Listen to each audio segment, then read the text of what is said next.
मेरी सबसे पहले तो पत्रकार बंधुओं से एक निवेदन है कि ये न्यूज़ ना लिखें कि पंजाबी समाज के दो फाड़ हैं। नहीं, पंजाबी समाज कल भी एक था, आज भी एक है और आगे भी एक ही रहेगा।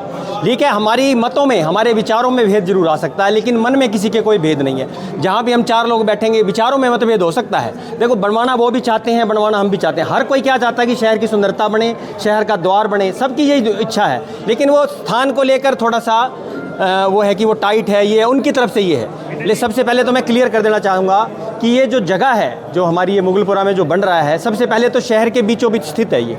दूसरी बात क्या है कि जो भी चीज़ होती है, कहीं हम गुरुद्वारा बनाते हैं तो वहाँ हमारे सरदार भाई या हमारी सिख समाज की लोकेलिटी होती है। कभी मदरसा अपना ये बनते हैं, मुसलमान भाइयों का बनता है तो उनके मदरसे हो गए या उनकी मस्जिद वहीं होती है। तो यहाँ जो लोकेलिटी है टोटल पंजाबी लोकेलिटी है। तो इससे अच्छा स्थान पंजाबी समाज के लिए, पंचरत्न पंजाबी द्वार के लिए कोई इतने अच्छा स्थान हो नहीं सकता।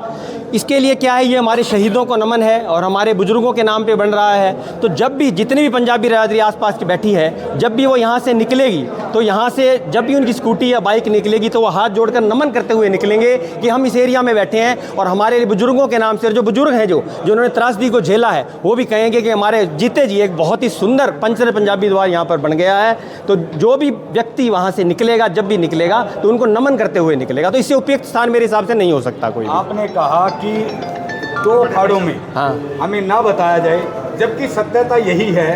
आपके पंजाबी जो पंचनन द्वार जो बनने जा रहा है, सत्यता तो यही है कि किसी और समाज के व्यक्ति ने उंगली नहीं उठाई, ना ही काम रुकवाया, जबकि आपके ही समाज के लोगों ने उस काम को रोकने का काम किया है। तो आप किस दिशा में ये बात कह सकते हैं कि दो फाड़ ना दिखाए? नहीं, दो फाड़ इसलिए नहीं दिखाया जाए क्योंकि बनवाना, देखो, सारा समाज यही चाहता है कि वहाँ द्वार बने। किसी ने ये तो नहीं कहा कि द्वार वहाँ नहीं बने, किसी एक व्यक्ति ने ये कहा द्वार नहीं बनना चाहिए। लोगों का काम तक रुक गया है और काम रुक गया है, लेकिन उसके लिए मैं बता रहा हूँ, मतभेद हो सकता है लेकिन मनभेद नहीं। विचारों का मतभेद है, लेकिन जो आपसी है ना, जो मनभेद वो नहीं है। वो आज भी सभी इकट्ठे हैं, सब भी मिलते जुलते हैं, सबके साथ प्यार है। उस चीज़ में किसी तरह की कोई वो दिक्कत नहीं है हमारी। तो आप आज यहाँ सभी इकट्ठे हुए हैं, तो क्या जो निर्णय लिया गया है, ज्ञापन दिया गया है, तो क्या उद्देश्य रहेगा आप लोगों का कि इस द्वार को आप बना के रहेंगे?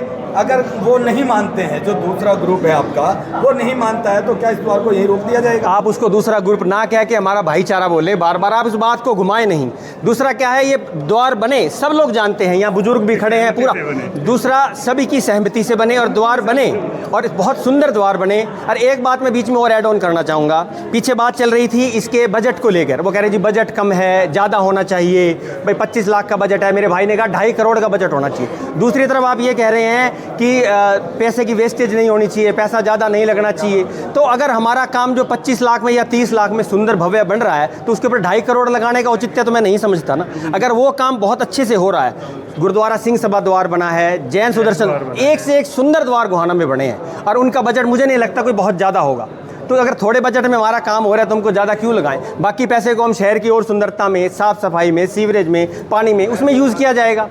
अगर वो गुट फिर भी विरोध करता रहता है तो आप लोग उसके एवज में क्या करेंगे? मैं सिर्फ यही जानना चाहता हूँ आप लोगों से। अगर वो गुट इसी प्रकार का विरोध करता रहता है, बार बार इस काम को रुकवाता रहता है, तो आप लोगों का क्या निर्णय रहेगा? हम उसके लिए मुख्यमंत्री जी से निवेदन करेंगे।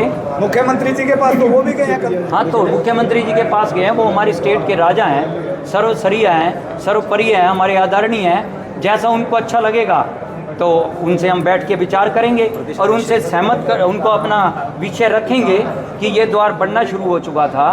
तो अगर ऐतराज़ था तो पहले भी मुख्यमंत्री जी यही थे और 50 दिन में कोई सरकार नहीं बदल गई, कोई भाईचारा भी वहीं था। और पंचनन स्मारक ट्रस्ट के प्रदेश अध्यक्ष सुभाष सुधा जी भी थे, स्वामी धर्मदेव जी थे। अगर वहाँ भी निवेदन कर सकते थे, इन दुकानदार भाइयों का नाम ये, इनको इकट्ठा करके नगर पालिका की चेयरपर्सन से भी निवेदन कर सके। लेकिन यहाँ पे विषय ये नहीं है कि निवेदन करके काम करना, यहाँ पे विषय है कि अड़चन कैसे लगानी। देखिए आपसे लेकिन सवाल, आपका जवाब मैं दे रहा हूँ, आपका जवाब दिया है और पहले भी दे रहा और अब भी दे रहा हूँ। मेरे उन भाइयों के मन में कुछ नहीं है, मेरे भाइयों के मन में मतभेद भी नहीं है। मेरे भाइयों को गुमराह किया जा रहा है, उस गुमराह को हम सीधे रास्ते पर लाएंगे और परमात्मा की दुआ से और महाराज जी के आशीर्वाद से उनको सीधे रास्ते पर मेरा साहब एक सवाल आपसे इसलिए भी बनता है, ये सवाल आपसे इसलिए भी बनता है क्योंकि इस द्वार की जो आधारशिला है, जो मुख्य रूपरेखा है, आपने ही तैयार की, आपने ही निवेदन किया और पंचनंद द्वार बनना भी शुरू हुआ। तो अगर ये नहीं बनता है तो आपकी रणनीति क्या रहेगी? आप क्या कहते हैं, आप क्या सोचते हैं, आप क्या समझते हैं? ऐसे है, इसमें मेरा अकेला निवेदन नहीं था, ये निवेदन मेरा बहुत पुराना है। पंचनद चौक गुहाना में बढ़ना चाहिए, ये समाज का निवेदन, समाज की सहमति से ही होगा। सबको साथ लेके चलेंगे, अगर कोई अड़चन आती है तो बेशक रुक जाए, हमारा भाईचारा खराब ना। ऐसा है, अगर फिर रोक दिया जाता ये तो मैंने कहा है, भाईचारा खराब नहीं होना चाहिए। एक लेके चलेंगे, एक बात का आपका जवाब देना चाह रहा हूँ कि आपने कहा कि आपने शुरू किया, मैंने शुरू नहीं किया, ये समाज का काम था।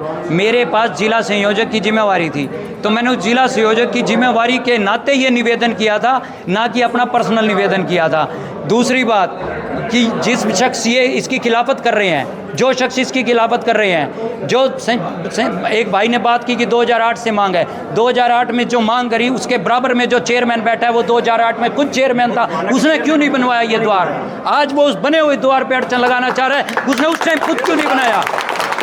2008 से इसकी डिमांड थी और 2008 से इसकी डिमांड, चेयरमैन यही था, उनकी मैडम भी चेयरमैन रही और खुद चेयरमैन रही। चेयरमैन कौन था? एक मुख्य बिंदु और है, वो कौन था 2008 में गुहाना का चेयरमैन? आज आप एसडीएम कार्यालय पहुंचे हैं तो आपने क्या कार्य किया है?